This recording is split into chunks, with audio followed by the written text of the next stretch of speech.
कोई ना कोई केंद्र से आता है, प्रेस कॉन्फ्रेंस करता है, नीतीश कुमार और केंद्र की सरकार का कमी निकालता है और इसको लेकर के वो पूरी तरह से मुखर होता है। कृष्णा अल्लावरू के आने के बाद कांग्रेस ने अपना स्वरूप बदला है। आपके साथ वाला व्यक्ति जब आगे बढ़ने लगता है तो आपको जेलसी होने लगती है और परेशानी भी बढ़ती है, पसीना भी तो छूटता ही ना है। तेजस्वी यादव का वही दिख रहा था, बिल्कुल पसीना छूट रहा था। हम लोग से संपर्क किया जा रहा है कि आप छठ में घरे चलिएगा ना, ये वहां तक की बातें, वहां भी आप समझ लीजिए कि मैं अभी तक हवा में ही उड़ रहा था। लेकिन जब नीतीश कुमार ने ये घोषणा की कि मैं 150 के आसपास बसें चलाऊंगा, उन जगहों पे भेजूंगा जहां प्रवासी बिहारी रहते हैं और उनको छठ में पूजा कराने के लिए ले आऊंगा, तो निश्चित रूप से ये बात आपके दिमाग में होनी चाहिए। नोरमा ग्रुप, जो सोचता है वो करता है, आपके अपने सपनों का आशियाना। नमस्कार, स्वागत है आपका भारत लाइव में। और आज हम एक विशेष टॉपिक पर चर्चा करेंगे और चर्चा होगी बिहार में होने वाले विधानसभा चुनाव से पहले जिस तरह से समीकरण बन रहे हैं उस पर। देखिए, आज बिहार में विधानसभा चुनाव को लेकर लगातार जो समीकरण है उस पर अपनी अपनी पार्टियां काम कर रही है। इस बीच आज बिहार बंद का आह्वान किया गया, संपूर्ण चक्का बंद का आह्वान किया गया और इसके चलते पटना की सड़कों पर भारी मात्रा में लोगों को परेशानी हुई। लेकिन इसके विपरीत अगर देखें तो जिस तरह से चक्का जाम का प्रदर्शन किया गया, इसमें कांग्रेस बढ़ चढ़कर हिस्सा लेती नजर आई और अब इस पर लगातार कयास लगाए जाने लगे हैं। लगातार राजनीतिक गलियारे से बातें सामने आ रही हैं कि क्या कांग्रेस अब आगे निकल रही है। कांग्रेस के तरफ से अगर देखा जाए तो लगातार कोशिश की जा रही है बिहार में जिस तरह से उसकी छवि धूमिल हुई है उसको वापस लाने की, और इसी में आज एक अहम चेहरा बनकर राहुल गांधी सामने आए। राहुल गांधी पटना की सड़कों पर तमतमाती धूप में निकले, हजारों हजार की संख्या में कांग्रेस के समर्थक भी उनके साथ निकले। पर इन सब पर अब एक बात ये सामने आ रही है कि क्या राहुल गांधी का चक्का जाम सफल हुआ है। तेजस्वी यादव उनके पीछे पीछे नजर आ रहे थे, तस्वीरें भी बता रही थी कांग्रेस गांधी सेंटर में थे और राहुल गांधी साइड हीरो की तरह नजर आ रहे थे। तो इस पर हम आज चर्चा करेंगे, हमारे साथ बाबा मौजूद हैं, तो तमाम विषयों पर बातचीत होगी। क्या लगता है सर, जिस तरह से आज बिहार में चक्का जाम हुआ, संपूर्ण चक्का जाम किया गया, तस्वीरें अगर देखें तो राहुल गांधी आज सेंटर फेस पे नजर आ रहे थे, वहीं तेजस्वी यादव बिहार में नेता प्रतिपक्ष है लेकिन उनके बाजू में खड़े थे और खड़े भी ऐसे थे कि वो भी चर्चा का केंद्र है। इस पर आप क्या कहेंगे? यदि सबसे पहले तो आपका भारत लाइव में बहुत बहुत स्वागत है। आज मेरे साथ पहला एपिसोड है आपका और मैं सबसे पहले आप लोगों को बता दूं कि पत्रकारिता और पत्रकारिता इथिक्स में जो बातें हैं उनमें सबसे पहली बात है कि हाथ में कलम हो। पत्रकार के हाथ में कलम होता है तो लगता है कि वो पत्रकार है और वो कुछ लिखना पढ़ना जानता है। मैंने आपके हाथ में कलम देख करके मुझे कॉन्फिडेंस है कि आप बेहतर से बेहतर करेंगे। आपने अच्छे सवाल पूछे हैं और सवाल आपके सवाल का जवाब देने से पहले मैं सबसे पहले ये बता दूं कि यदि आप मार्केटिंग करने जा रही हैं, आपको सिर्फ एक छोटा सामान कोई खरीदना है, जैसे मान लेते हैं कि आप मार्केट में गई हैं, आपको चावल लेना है 25 किलो और चावल के साथ यदि आपको दाल फ्री मिल जाए तो क्या बात, तो निश्चित रूप से आपको बहुत अच्छा लगेगा, बहुत खुशी होगी। सबसे पहली बात तो यह कि पिछले कई वर्षों से आजादी के बाद 1952 में जब बिहार में चुनाव हुआ, उसके बाद से लेकर के अब तक जो कांग्रेस का ग्राफ रहा है, जो 90 के दशक से धीरे धीरे समाप्त होता गया था, बीच में थोड़ा सा 2015 में जब नीतीश कुमार के साथ कांग्रेस आई, लालू प्रसाद साथ में आए, तो थोड़ा सा बदलाव कांग्रेस में दिखा था और कांग्रेस एक बेहतर पोजीशन में नजर आ रही थी, ऐसा लगा था। और उसने प्रदर्शन भी किया था, 41 सीटें मिली थी, 27 जीत करके आई और ये कहीं ना कहीं कांग्रेस के उदय का समय था।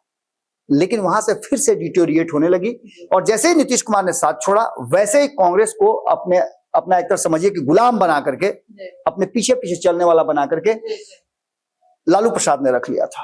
आज लंबे समय के बाद, 10 साल के बाद राहुल गांधी आगे थे और तेजस्वी यादव पीछे थे।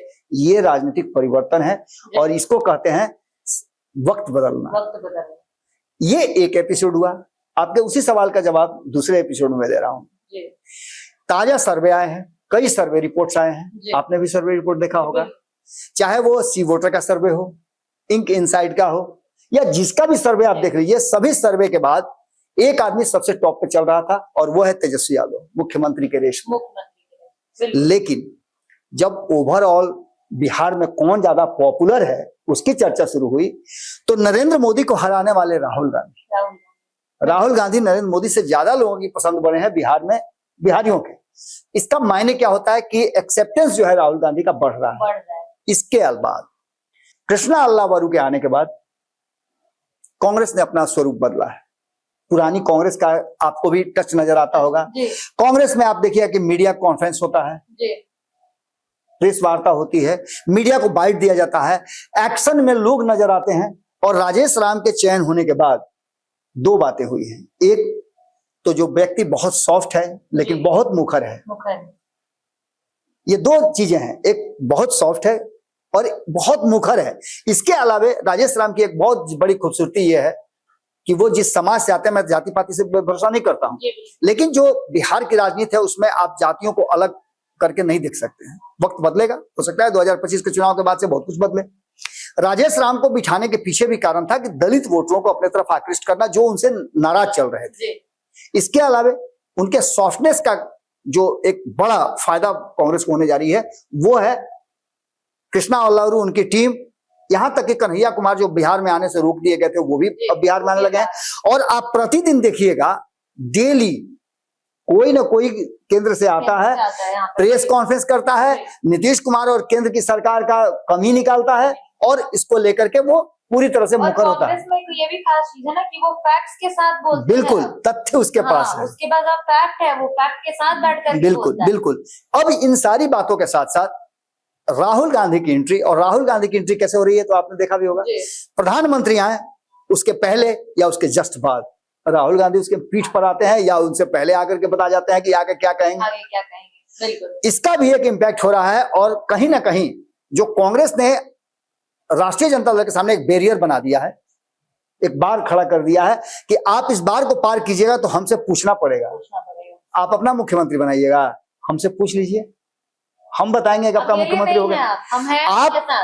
आप हम पर दबाव बना करके कुछ नहीं कर सकते हैं। 2024 के चुनाव में यदि हम लोगों ने इसी खुली आंखों से देखा है और हमने विश्लेषण भी किया है कि बिना कांग्रेस से पूछे राष्ट्रीय जनता दल ने अपने उम्मीदवार खड़े कर दिए थे। पहले राउंड के चुनाव में 6 राउंड में चुनाव हुए थे, पहले राउंड के चुनाव में बिना कांग्रेस को लिए चारों सीट पे अपने उम्मीदवार खड़ा कर दिए थे और ये कांग्रेस के लिए एक कठिन परिस्थिति थी। उससे निकलने के लिए कांग्रेस ने अपने आप का रास्ता बदला और वो रास्ता बदलता हुआ दिखाई दे रहा है। आज राहुल गांधी, जहां आपने देखा भी होगा कि राहुल गांधी ने, आपने खबर भी किया है कि राहुल गांधी जिस कारकेड में शामिल थे, जिस गाड़ी पर वो बैठे हुए थे, उस गाड़ी पे और भी उनके साथ लोग थे, जिसमें तेजस्वी यादव भी थे, बगल में उनके दीपांकर भट्टाचार्य थे, मुकेश सहनी थे, राजेश राम थे, ये सभी लोग वहां मौजूद थे।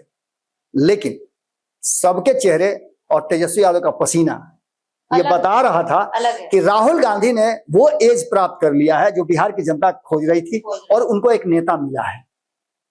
तो निश्चित रूप से आपका जब आपके साथ वाला व्यक्ति जब आगे बढ़ने लगता है तो आपको जेलसी होने लगती है और परेशानी भी बढ़ती है, पसीना भी तो छूटता ही ना है। यादव का वही दिख रहा था, बिल्कुल पसीना छूट रहा था। ये तो बातें वो हुई जिसको लेकर के हम चर्चा कर रहे थे और इस रैली में जो निकल करके हमारे सामने आए वो बातें हैं। लेकिन इस रैली की सफलता असफलता का खाका हम क्यों, हम उन तथ्यों को सामने रख रहे हैं। जनता तय करे कि ये सफलता की असफलता। सबसे बड़ी बात कि आज सुबह राहुल गांधी के आने से पहले ही 6 बजे सुबह से असर दिखना शुरू हो चुका था। आपको भी रही थी, मुझे परेशानी हुई है सड़कों पर अगर देखें तो आरजेडी से ज्यादा कांग्रेस ही आज नजर आ रहे हैं। बिल्कुल, आपने भी ये बात कही, आपने अपना अनुभव अपने शेयर किए और आपने ये भी बताया कि किस तरह से सॉफ्टनेस जो कांग्रेस में नजर आती है कि आप जब सड़कों पे आ रही थी, पैदल आ रही थी, तो किसी ने पूछा कि आप परेशान लग रही हैं, आपको कहीं जाना है क्या? वो उनके साथ ही थे और निश्चित रूप से वो कांग्रेसी ने अपने मोटरसाइकिल से आपको आपके गंतव्य तक पहुंचाया, ये भी बहुत बड़ी बात है। तो ये निश्चित रूप से कांग्रेस की मानसिकता है, कांग्रेस का ये है। वहीं आप देखिए दूसरी तरफ आपने और भी तस्वीरें देखी होंगी, उसकी भी खबरें आपने की हैं। राष्ट्रीय जनता दल, तेजस्वी यादव ने बहुत बदलने की कोशिश की, लेकिन राष्ट्रीय जनता दल ने जिस तरह से इस चक्का जाम को भी अवसर के रूप में लिया, उग्रता उनकी दिखी, तो इसको भी लेकर के कहीं ना कहीं आप समझ सकते हैं कि क्या स्थिति है। और यही वो कारण है कि जिसको लेकर के कांग्रेस आगे बढ़ करके निकल रही है, आगे खुल करके निकल रही है। और कांग्रेस ने इस चुनाव से पहले अपने आप को जो बदलाव किया है वो ऐसा बता रहा है कि 2025 के चुनाव में परिस्थितियां बदलेंगी, चीजें बदलेंगी, और यहां आकर के अगर कांग्रेस कोई मंडवाली करती है या फिर कहती है कि मैं अपनी शर्तों पर लड़ूंगा, तो कांग्रेस उसके लायक तैयार अपने आप को कर चुकी है। तस्वीरें बता रही, बिल्कुल, अगर देखा जाए बाबा तो तस्वीरें हैं, आज इतनी तस्वीरें आई हैं जिनमें अगर आप पटना की सड़कों की ही बात कर ले, दूसरे जिलों की तो बात छोड़ ही दीजिए, बिहार बनता तो दूसरे जिलों की छोड़ दीजिए, लेकिन खास तौर पर पटना की अगर बात करें तो आज हर जगह कांग्रेस एक्टिव नजर आया। यदि बहुत लंबे समय के बाद मैंने देखा है, मेरी उम्र राजनीति को देखते हुए, बिहार की राजनीति को देखते हुए, पत्रकारिता को देखते हुए कितनी हुई है, अब इसका अंदाजा तो सब लोगों को होगा ही। बहुत लंबे समय के बाद मैंने देखा है कि बीजेपी और जेडीयू कार्यालय में के गेट पर ताला बंद हुआ है। ये भी एक सारे नेताओं के घर पर, उप मुख्यमंत्री हो, मुख्यमंत्री हो या सीनियर लीडरान हो, सभी के घर पर भी स्पेशल फोर्स लगाया गया था। और जिस रास्ते से इस चक्का जाम को गुजरना था, जिस चुनाव आयोग को, हम देखिए अभी तक आपको मुख्य बात नहीं बता पाए हैं। जिस बात के लिए हम यहाँ बैठे हैं वो बात नहीं बता पाए हैं। हम ये वो बात बता रहे हैं क्योंकि मेरे लिए, हमारे लिए भी उत्सुकता का, कौतूहल का विषय था कि कांग्रेस क्या इस तरह का प्रदर्शन कर सकती है। निश्चित रूप से कर सकती है। कांग्रेस एक संगठनिक पार्टी है, और आप एक बात समझ लीजिएगा, एक पक्षी होता है फेनिक्स, जिसको आप समाप्त ही कर दीजिए ना, तो वो उस राख से भी निकल जाता है। बिल्कुल उसी अंदाज में कांग्रेस, जो कहा जा रहा था कि खत्म हो रही है, राहुल गांधी को पप्पू बनाने की कोशिश की गई थी, राहुल गांधी ने तो एक साबित कर दिया है। अब ये मत ही आप कहिए कि 99 सीट लेकर के आए इसलिए ये है, लेकिन उन्होंने 43 से 99 का सफर जो तय किया है, उसमें बहुत कुछ उन्होंने किया है। राहुल गांधी ने एक बहुत बड़ी बात कही है, चर्चा हम उससे शुरू करते हैं जी। राहुल गांधी ने कहा है, और ये चर्चा क्यों चल रही है आपको पता होगा, क्योंकि वोटर पुनरीक्षण की जो तैयारी शुरू हुई है, और ये तैयारी चुनाव से 3 महीने पहले शुरू हुई है, इसको लेकर के हर किसी के मन में संशय है। पहले यदि मैंने इस खबर को किया था और मैंने ये बताया था, आज नहीं, इसकी मैं पूरी घोषणा से पहले, लगभग मुझे लगता है कि 6-7 महीने पहले मैंने बताया था इस खबर को। मुझे कहीं से सूत्रों से जानकारी मिली थी कि भारतीय जनता पार्टी उन सारे परिस्थितियों पर विचार कर रही है जिससे वो बिहार में अपनी सरकार बना सके।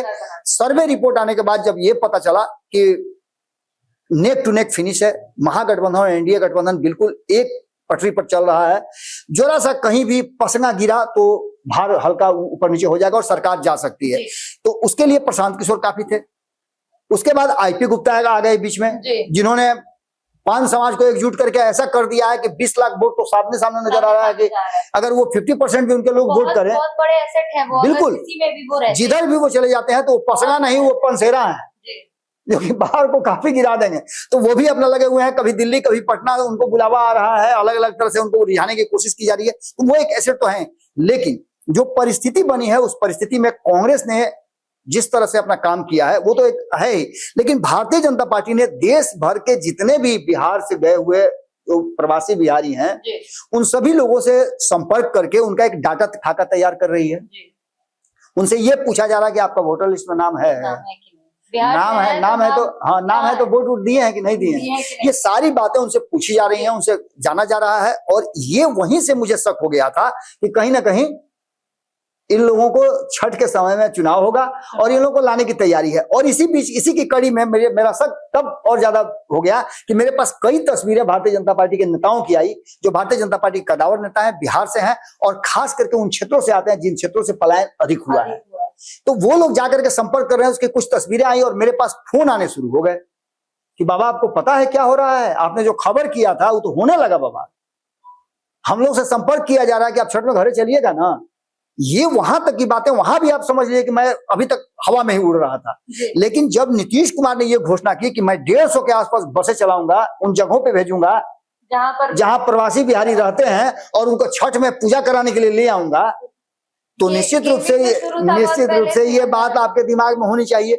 यहां पर आकर के कहीं ना कहीं ये शक संदेह जो राहुल गांधी को हुआ, यही शक संदेश अन्य जो गैर भाजपाई दल हैं उनको हुआ। और इन सब में आप एक बात समझिएगा, नीतीश कुमार की चुप्पी बहुत खतरनाक है जी। जब नीतीश कुमार ने चुप्पी साधी है, तब तब बिहार में बड़ा राजनीतिक परिवर्तन हुआ है।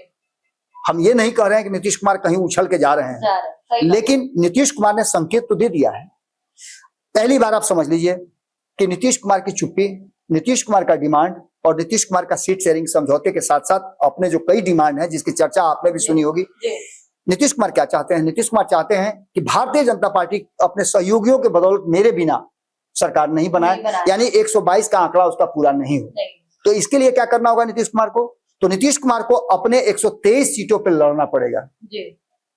यानी 123 सीट पर लड़ने का मतलब क्या होता है कि नीतीश कुमार को अपने और अपने गुडफेथ के लोगों को वो 123 सीट दिलवाना होगा, जिससे कि भारतीय जनता पार्टी की सरकार नहीं बन सके। वो कौन हो सकता है? तो नीतीश कुमार के साथ तो आप एक सिंपल सी बात समझ सकती हैं कि नीतीश कुमार के साथ चिराग पासवान हो सकते हैं क्या? नहीं हो सकते हैं समय आने पर। नीतीश कुमार के साथ उपेंद्र कुशवाहा हो सकते हैं क्या? नहीं हो सकते हैं। नीतीश कुमार के साथ जीतन राम मांझी हो सकते हैं क्या? नहीं हो सकते हैं। केंद्र से पंगा क्यों लेंगे? बिल्कुल नहीं हो सकते हैं। तो कौन उनका साथ देगा? कांग्रेस उनका साथ दे सकती है ना, उनका साथ आरजेडी दे सकती है ना। तो निश्चित रूप से आरजेडी और कांग्रेस अगर बेहतर करेगी तो उसका फायदा किसको मिलेगा?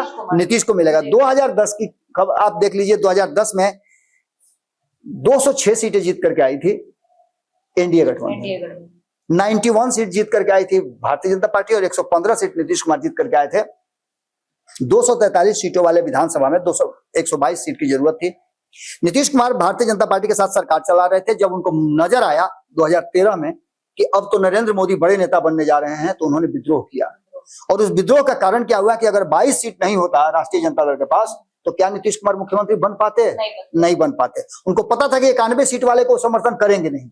तो नीतीश कुमार वो गेम जो है वो कहीं ना कहीं सेट कर दिया। आज मेरी बातें लोगों को लग रहा होगा कि क्या बोल रहे हैं, ये सब फालतू बात है, इस सब बात का कोई महत्व है।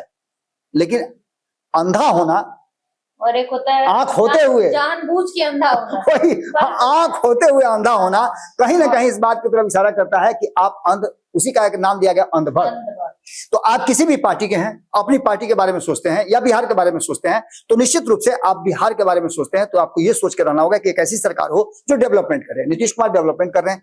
एक रेस लगी हुई है नीतीश कुमार वर्सेस केंद्र की सरकार। केंद्र सरकार कहता है कि हम सौगात देंगे, तो नीतीश कुमार कहते हैं कि लीजिए नहीं तो 400 था ना 1100 कर देते हैं। अच्छा, और आप क्या कर रहे थे? अच्छा, युवा कर रहे थे आप। नहीं, 2014 में युवा लोगों को अपने पास कर रहे थे, युवाओं को 2 करोड़ युवा आयोग दे देते हैं, लीजिए ना, कीजिए जो करना है कीजिए।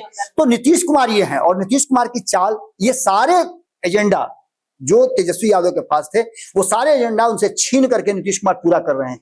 आइडिया उनसे उन्होंने ले लिया 17 महीनों में और तो काम अब कर रहे हैं। यदि सिंपल सी बात है कि आज जिस सरकारी नौकरी की चर्चा करके तेजस्वी यादव अपनी पीठ अपने से थपथपाते हैं, इसमें कोई दो राय नहीं है कि तेजस्वी यादव के आने के बाद वो हुआ, तो निश्चित रूप से तेजस्वी यादव को उसमें क्रेडिट मिलना चाहिए। लेकिन किया किसने? नीतीश कुमार ने किया। कलम तो उन्हीं का चल रहा था। अब ऐसी स्थिति में तेजस्वी यादव के एजेंडे को पूरा कर रहे हैं, तो क्या ये माना जाए? इसके दो पहलू हैं। एक तो या तो उनका सारा एजेंडा छीन करके नीतीश कुमार चाहते हैं कि मेरे नाम का क्रेडिट हो, या दूसरा ये वही काम कर रहे हैं जो तेजस्वी यादव चाह रहे थे, और ये कर रहे हैं इसलिए कि आगे आकर के वो कहें कि आई तो कहवे किए थे ना, इसीलिए कर दिए ना। तो वही किए जो हम, ये सभी बातें हो रही हैं। ऐसी स्थिति में एक संदेह अगर होता है विपक्ष को, नीतीश कुमार की चुप्पी भी इसमें बहुत बड़ा रोल प्ले कर रही है। वोटर का पुनरीक्षण और 11 तरह की जो डिमांड की गई है सर्टिफिकेट की, जिसके आधार पर आप वैध मतदाता होंगे, तो पिछली बार के चुनाव तक 2024 के चुनाव में ही ऐसा कर लेना चाहिए था आपको। इसका घाटा नफा आपको पता चल जाता, लेकिन आपने नहीं किया। अब उसमें सबसे इंपॉर्टेंट चीज है कि कहां इसमें विद्रोह हो रहा है। तो उन 11 जो चीजों पर, 11 डिमांड पर जो बातें आ रही हैं, उसमें देखिए, केंद्रीय सरकार, राज्य सरकार, पीएसयू के नियमित कर्मचारी, पेंशन भोगी को जारी किया गया कार्ड, पहचान पत्र, पेंशन भुगतान आदेश, ये वैध होगा। नंबर 1 है। नंबर 2 में आया है कि 1/7/1987 से पहले भारत में सरकार, स्थानीय प्राधिकरण, बैंक, डाकघर, LIC, PSU द्वारा जारी कोई भी पहचान पत्र, प्रमाण पत्र, दस्तावेज है तो वो वैध होगा। अब आप समझिए, बर्थ सर्टिफिकेट चाहिए इसमें। इसके अलावा पासपोर्ट आपको चाहिए। हर आदमी के पासपोर्ट है क्या? हर गरीब के पास पासपोर्ट। मेरे पास नहीं है पासपोर्ट। हम तो एक ही जगह जानते हैं ना कि नेपाल, अगर आपको विदेश जाना है ना तो नेपाल चल जाइए, आपके जीवन का पूरा हो जाएगा विदेश जाने का। तो कभी हमने पासपोर्ट नहीं बनाया। इसके बाद मान्यता प्राप्त बोर्ड, विश्वविद्यालय द्वारा जारी मैट्रिकुलेशन, शैक्षणिक प्रमाण पत्र। मेरे यहाँ एक ड्राइवर है जी। जो आजकल अब हर कोई मैट्रिक थोड़ी पास है। आजकल एक मित्र है मेरे, बहुत अच्छे मेरे शुभचिंतक हैं, तो उनके यहाँ ड्राइवर नहीं था, मैंने उनको भेजा तो वो अपने यहाँ रख लिए, बोले कि बहुत बढ़िया है, इसको मेरे पास छोड़ दिए बाबा जी। इसलिए कि पढ़ा लिखा नहीं है, इसलिए हमको ज्यादा इसे डर नहीं लगता है। पढ़ा लिखा होगा तो डर लगेगा, क्योंकि मेरा सब कुछ कागज पत्र सब गाड़ी में ही रहता है और हम पॉलिटिकल आदमी हैं।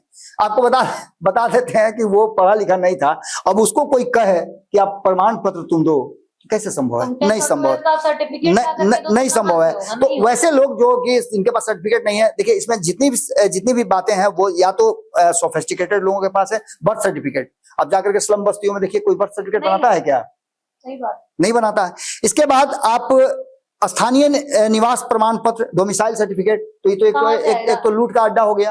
अगर बनाने के लिए जाएगा भी डोमिसाइल सर्टिफिकेट तो वहां पैसा लेना शुरू कर देगा। आप ऑनलाइन कुछ करा दीजिए ना, पैसा तो साइट से देना ही है, बार बार रिजेक्ट हो जाता है। वन अधिकारी प्रमाण पत्र, इसके बाद ओबीसी, एससी, एसटी या अन्य जातियों का प्रमाण पत्र आपके पास हो, ये सारी चीज नेशनल रजिस्टर्ड ऑफ सिटीजनशिप, ये भी नहीं है। इसी को लेकर के इसके अलावा ग्राम पंचायत का है, स्थानीय निकाय द्वारा रजिस्टर्ड है। इसके बाद सरकार द्वारा जारी जमीन या मकान का आवंटन प्रमाण पत्र। भाई हमारे पास जमीन मकान नहीं है, सरकारी जमीन पर हम रहते हैं, बहुत सारे लोग हैं, बहुत वोटर हैं जिनके पास अपना कुछ नहीं है, वो किसी दूसरे, क्या वो वोटर नहीं है? क्या वो नागरिक नहीं है? क्या वो देश के लिए नहीं कर रहे हैं? एक माचिस भी जो कोई खरीद रहा है तो इस देश के जीडीपी में, इस देश के ग्रोथ में उसकी योगदान है। तो ऐसी स्थिति में आप किसी भी व्यक्ति को, ये हमारा संवैधानिक अधिकार है, आप उसे वंचित कैसे कर सकते हैं? अब मेन यही आता है ना बाबा कि अगर आपको ये करना ही था तो लोकसभा चुनाव में सोए थे। बिल्कुल, आप 2003 में हुआ था जी, 2003 में हुआ था तो उसके लिए समय लिया गया था और ये 2 साल में पूरा हुआ था। आप 1 महीने में कैसे इसको कर सकते हैं? ये नैतिकता के आधार पर भी नहीं लगता है और आम सोच के आधार पर नहीं होता है। निश्चित रूप से विपक्ष ने जो सवाल खड़े किए हैं वो कहीं ना कहीं सरकार की और जो एजेंसियां हैं उसको संदेह के घेरे में खड़ा करती हैं। ये मैं नहीं कह रहा हूं, ये वो लोग कह रहे हैं जो लोग आंदोलन कर रहे हैं। आंदोलन करने का कारण क्या था? यही था कि आप इस जो आपका प्रचलन है इसको बंद कीजिए।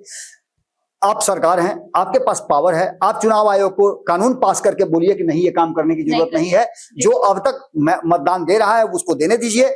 आगे आप अगर चाहते हैं कि 2029 के चुनाव से पहले तो आप इसको करवा सकते हैं। जिन जिन राज्यों में चुनाव होता जा रहा है उन राज्यों में आप 2029 के लिए करा लीजिए, किसी को कोई दिक्कत नहीं है।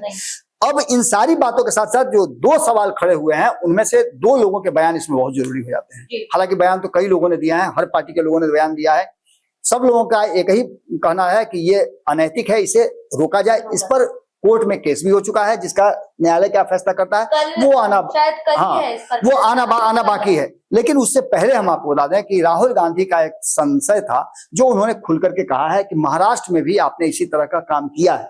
बिल्कुल, आप वोटर चोर हैं।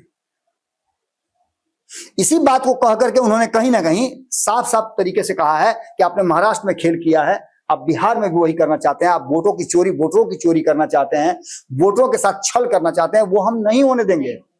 और इसी बात को लेकर के कहीं ना कहीं तेजस्वी यादव ने सवाल उठाया है कि चाचा जी कब तक चुप रहिएगा?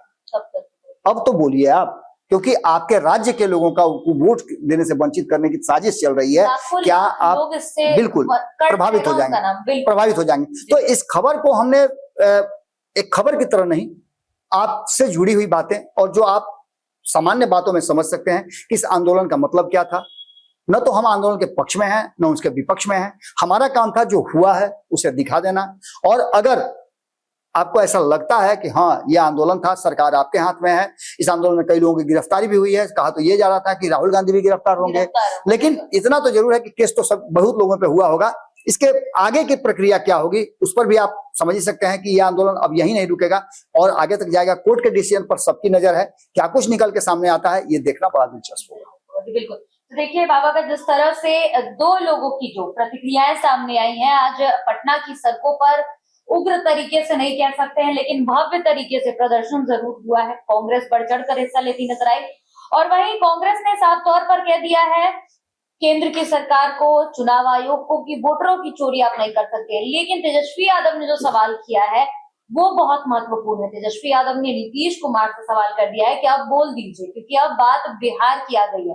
अगर बिहार के उत्थान की आप बात करते हैं तो बिहार के जनता के साथ जिस तरह से व्यवहार किया जा रहा है, इस पर आपकी चुप्पी कोई भी नहीं लेना चाहिए। आप इस पूरे मामले पर क्या राय रखते हैं, आप हमारे कमेंट सेक्शन के माध्यम से हमसे जरूर बताइएगा। फिलहाल इस कार्यक्रम में इतना ही। आपके सपनों को हमने सजाया है, ई होम्स पैनोरमा को हमने बनाया है। ई होम्स मेरा एक सपना था जिस पे मैं पिछले 4 साल से काम कर रहा था। हमने जो बनाया है वो सबने है माना। ई होम्स पैनोरमा में हो आपका भी आशियाना। और फाइनली हमने 2021 में इस प्रोजेक्ट को लॉन्च किया। बहुत लोग अप्रिशिएट कर रहे हैं कि पूर्णिया जैसे शहर में, बिहार के, एक तो बिहार की बात करें उसमें भी पूर्णिया जैसे छोटे जगह में इस तरह का लाइफस्टाइल देना, ये सुन के हम लोगों को बहुत अच्छा लगता है। ई होम्स में हमने कुछ और भी किया है, जैसे हम जिस जगह में रह रहे हैं हमारे फैमिली सिक्योर हो, उनको सिक्योरिटी का ध्यान में रखा है। आपकी सुविधा और सुरक्षा आपके लिए खास है, ये आपका विश्वास है। इसमें आर्टिफिशियल इंटेलिजेंस का 7 लेयर सिक्योरिटी का हमने इस्तेमाल किया है। लस ग्रीन कैंपस को बनाया है। यदि हमारा बाउंड्री वाल है तो वो वर्टिकल गार्डन है।